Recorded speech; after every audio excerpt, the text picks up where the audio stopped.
Fala, cabulosos e cabulosas, bom dia, cara, tudo bem com vocês? Meu nome é Renato Gasparini, é um prazer imenso estar aqui com vocês para mais um vídeo do canal Camarote Esportivo com notícia da Raposa. Seguinte, hoje falaremos de um dos jogadores do Cruzeiro que recebeu sondagem do futebol europeu, falaremos também de um ex-jogador que se ofereceu para voltar, falaremos do pós-jogo de ontem e também falaremos de uma das dívidas pagas pelo Cruzeiro.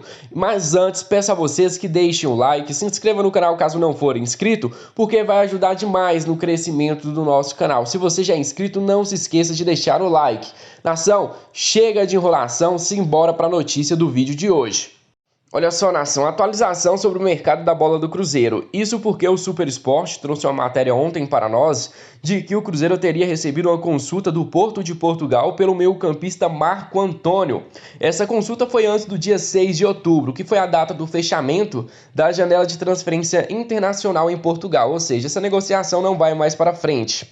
Segundo apurou o Super Sport, o Dragão tinha intenção de contar com um atleta no time B, que disputa a segunda divisão do Campeonato Português. A ideia era acertar empréstimo por uma temporada, até junho de 2021, com os direitos econômicos do jogador fixados. Ou seja, com certeza, né, como normalmente o Cruzeiro faz, coloca uma pechincha em um jogador super promissor dele e acaba emprestando por aí. E provavelmente, se isso tivesse acontecido, o Marco Antônio nunca mais voltaria ao Cruzeiro. O próprio Marco Antônio recusou a sua ida para Portugal. E se você pensa que por ele estar no time B do Porto ele estaria desvalorizado, aí que você se engana. O Porto faz muito isso com jogadores que eles acham ter um grande potencial para o futuro. Por exemplo, o Casemiro, ele passou pelo Porto B, subiu para o Porto A e depois foi para o Real Madrid. O Casemiro passou por essa transição e o Porto faz muito isso, ou seja, eles acham que o Marco Antônio pode ser um ativo muito importante para o futuro do futebol português.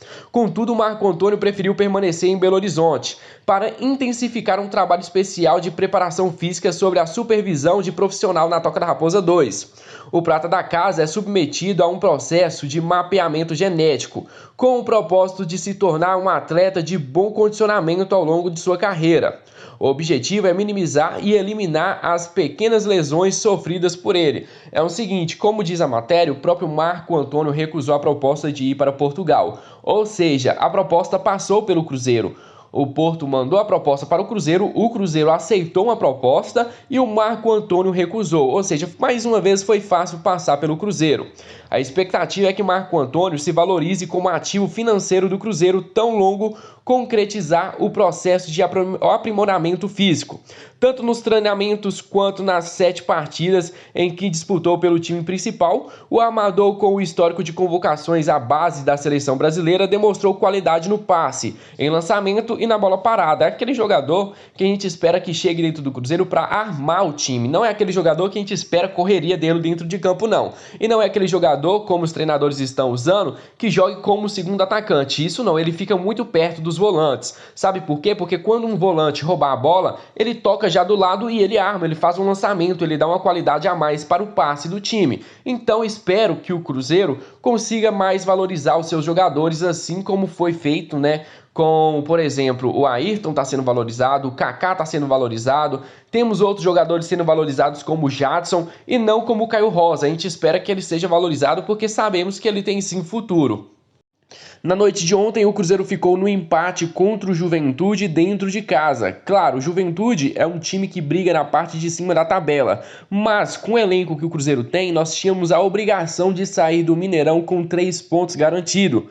Isso infelizmente não aconteceu e eu fiquei realmente bastante chateado com alguns jogadores que estão dentro de campo, dentro do Cruzeiro. Por exemplo, o Regis, o Maurício tá morto dentro de campo. O Sassá, galera, ninguém pode negar que o Sassá tem entrega, o Sassá briga dentro de campo. Mas o Sassá tem uma deficiência técnica, ele não sabe dominar uma bola, ele não consegue partir para cima, é um jogador que corre, derruba todo mundo, mas infelizmente ele não é bom jogador de futebol, e os números deles estão aí para comprovar. Até mesmo quando ele voltou para o Cruzeiro eu falei, olha os números dele no Curitiba, eu não vou querer o Sassá de volta, mas fazer o quê? O Marcelo Moreno não tá dando conta, vamos colocar o Sassá para jogar.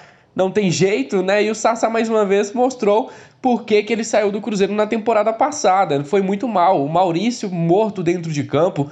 Nunca vi um garoto tão novo quanto o Maurício ficar morto dentro de campo. Mais uma vez o Ayrton mostrou deficiência na hora de finalizar a jogada. O Ayrton é um jogador que ele cria oportunidades para o Cruzeiro, ele desloca a marcação do adversário, ele dribla, mas mesmo assim a deficiência do Ayrton na hora de finalizar a jogada é muito grande. Gostei muito da partida do nosso treinador, o Célio Lúcio, porque ele fez uma coisa em que eu falo aqui desde que o Ayrton chegou no time. O Wellington e o Ayrton deveriam jogar junto, um pela esquerda e outro pela direita, porque quando só tem o Ayrton, eles dobram a marcação em cima dele lá em cima. Agora, quando tem eles dois, eles terão que dividir a marcação em dois jogadores de velocidade, que sim, o Wellington entrou bem no jogo. Acredito eu que ele deva receber oportunidades, porque se o Filipão assistiu essa mesma partida, ele viu sim que esses dois jogadores têm talento para jogar junto. O Regis, mais uma vez, muito fraco dentro de campo, pouco participativo. O Regis fica dentro dos zagueiros, um cara que era para ser o nosso armador, fica jogando como segundo atacante. A dupla de volante, o Ramon e o Jadson, na minha opinião, fizeram a parte deles, não tenho críticas nenhuma. Gostei mais uma vez da partida do Ramon, que é um cara, que sabe aquele cara assim, ninguém esperava nada do Ramon, mas sempre que entra, ele dá conta do recado. Tô gostando muito do futebol que o Ramon vem entregando para o Cruzeiro. Outro nome é o zagueiro Manuel. Gostei demais das partidas que o Manuel tá fazendo. Realmente, o Manuel tá retomando o seu bom futebol. Ele faz boas partidas atrás de boas partidas. E outra surpresa foi o retorno do zagueiro Kaká, que na minha opinião fez também uma boa partida. Já na lateral direita, o Rafael Luiz, eu não gostei muito da partida dele. Ele até tentou fazer alguma coisa diferente, mas realmente a marcação em cima dele, o Rafael Luiz, não foi legal. Outro também que não foi legal para mim foi o Daniel Guedes, mas dá para perceber que o Daniel Guedes está subindo de nível. Vale lembrar, o Daniel Guedes ficou muito tempo parado e mesmo assim, né, ele começou mal, aí foi pro médio, agora tá quase no bom. Aí o Daniel Guedes vai melhorando pouco a pouco com o seu ritmo de bola. E outro é o goleiro Fábio, realmente, defesaça do goleiro Fábio. O jogador tentou ser aquele cara frio que deslocava o goleiro. Aí na última, aquela hora de escolher o canto que ele iria bater, o Fábio fingiu que ia para um lado, pulou para o outro, toda a experiência do goleiro Fábio para pegar esse pênalti. Aí o pessoal tá lá na rede social, não sei como alguém pode criticar o Fábio, galera, parabéns pela partida do Fábio, mas não tem um jogador na história do Cruzeiro que não seja criticável, beleza? Não existe um jogador, o Fábio é ídolo, beleza, mas ele está dentro de campo, então se ele errar, ele vai ser criticado, doa quem doer, é isso que vai acontecer. O Filipão que pegará o Cruzeiro com novidades, já que o lateral esquerdo, Matheus Pereira, está disponível mais uma vez. Ô, glória, porque a lateral esquerda é um buraco enorme. Eu acho que o Cruzeiro sim terá que buscar soluções para que com isso, né, vá atrás de mais reforços para o Cruzeiro na lateral esquerda, porque só o Matheus Pereira não dá para contar. Olha para você ver, o Cruzeiro não perdeu o Matheus Pereira por problemas físicos, e sim por Covid. Isso pode acontecer com qualquer outro jogador dentro do Cruzeiro. Ou seja, a gente precisa de um lateral esquerdo, porque o Giovani não dá para confiar. Realmente, não dá para confiar. O Samuel Venâncio trouxe os números dos atacantes do Cruzeiro nesta temporada. Dá uma olhadinha. O Marcelo Moreno, pelo Cruzeiro e pela Bolívia, fez 19 jogos e 3 gols este ano. O Sassá fez 23 partidas, 4 gols, isso contando Curitiba e Cruzeiro. O atacante Thiago fez 20 partidas e 3 gols. O Zé Eduardo fez 11 partidas e 9 gols. Pois é, e quem é o titular do Cruzeiro? O Sassá. Quem é a segunda opção? O Marcelo Moreno. Quem é a terceira opção? O Thiago. E quem é a quarta opção? O Zé Eduardo. Essa lista aí eu acho que está muito invertida. O Zé Eduardo tem sim que ganhar mais oportunidades. E a gente espera que o treinador Filipão consiga ver isso dentro de campo. Consiga também manter o Wellington e o Ayrton jogando junto, que eu tenho certeza que vai dar muito certo para o restante da temporada. Seguinte, nação, quem é que se lembra do goleiro Gomes, aquele goleiro que fez bastante sucesso no Cruzeiro ali entre 2002 e 2004, ganhou tríplice coroa, ganhou quase tudo pelo Cruzeiro. Pois é, em entrevista ao ESPN, ele falou que jogaria até de graça pelo Cruzeiro. Isso mesmo, vale lembrar que o jogador já está aposentado. Vou citar as palavras dele aqui. Se fosse preciso, eu jogaria de graça pelo Cruzeiro. Eu passei na Toca da Raposa e me deu um aperto no coração. Eu olhei para o escudo e lembrei daquele ano tão vitorioso em 2003. Um time time com história maravilhosa e que está na atual situação por causa de pessoas que não geriram bem o clube, disse ele em entrevista ao ESPN. Segundo Gomes, ele falou que a culpa do atual momento do Cruzeiro não é só da antiga gestão. Ele falou que o Cruzeiro já está sendo mal administrado há mais ou menos uma década e por isso a conta saiu agora, né? Tendo gastos astronômicos com jogadores, acabou que a conta caiu 10 anos depois. Gomes defendeu o Cruzeiro entre 2002 e 2004 e conquistou o Campeonato Mineiro de 2003 e 2004, a Copa do Brasil de 2003, a Super Campeonato Mineiro de 2002, a Copa Sul-Minas de 2002 e o Campeonato Brasileiro de 2003. Ou seja, o Gomes em tão pouquíssimo tempo dentro do Cruzeiro conquistou quase tudo que ele disputou. Seguinte, você quer uma notícia boa? Então eu vou te dar uma notícia boa. Isso porque na manhã deste sábado, o Cruzeiro divulgou por meio do seu site oficial que efetuou o pagamento das dívidas relacionadas às transferências do William do Bigode, também as pendências com Ramon Ábila e também a comissão do treinador português Paulo Bento.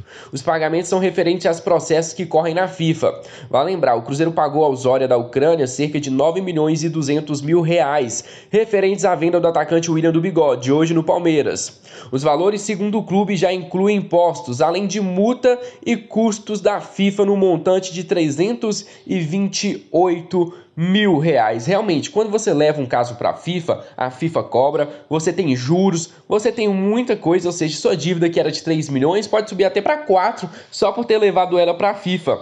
O Cruzeiro diz que agora aguarda a anulação da sanção imposta pela FIFA ao clube, que impossibilita o registro de novos jogadores. O Cruzeiro também pagou cerca de 716 mil reais ao argentino Ramon Ábila, além de 29 mil de multa na FIFA. O pagamento de dívida com o treinador Paulo Bento e sua comissão técnica ficou na casa ali dos 454 mil reais. Mais de 58 mil reais foram só de multas e custas do processo da FIFA. Conforme a apuração do All Sport, o empresário Pedro Lourenço faria aporte financeiro para garantir os compromissos da operação, para garantir o trabalho do Filipão. Vale lembrar, o Filipão só aceitou fechar com o Cruzeiro, um dos motivos que fez o Filipão aceitar fechar com o Cruzeiro foi o Pedro Lourenço. Ter o aporte de um bilionário faz toda a diferença. Ou seja, ele garantiu salário em dia para o treinador, ele garantiu também contratações e ele garantiu que tiraria essa dívida aí que tem na FIFA para que assim o Cruzeiro consiga buscar novos jogadores no mercado, o que o Cruzeiro tem sim condições de fazer. Acredito que o Cruzeiro tem que mandar mais alguns jogadores embora, como manda o Marquinhos Gabriel para outro time, manda o Sassá para outro time, manda, sei lá, o Giovani para outro time, traz um lateral esquerdo bom mesmo, porque pelo menos para ficar ali na reserva do Matheus Pereira, então resolve suas pendências com o Patrick Bray e traz ele de volta para ser a segunda opção no elenco do Cruzeiro. Seguinte, nação, como eu já tinha prometido a você, se o nosso canal batesse 70 mil inscritos ainda este ano, eu sortearia uma camisa do Cruzeiro lá no nosso Instagram. Para saber das novidades, é só ir lá no Instagram, nos seguir para não ficar de fora de nada. E claro, se o nosso canal bateu 70 mil inscritos, então pode nos ajudar. Pode compartilhar o nosso vídeo nos grupos do WhatsApp, no Facebook, pode compartilhar onde você quiser. Toda ajuda é bem-vinda para que a gente consiga essa contribuição na doação de uma camisa. Então é isso, nação. Força para todos nós. Um grande abraço a todos e eu espero vocês no próximo vídeo do nosso canal Camarote Esportivo.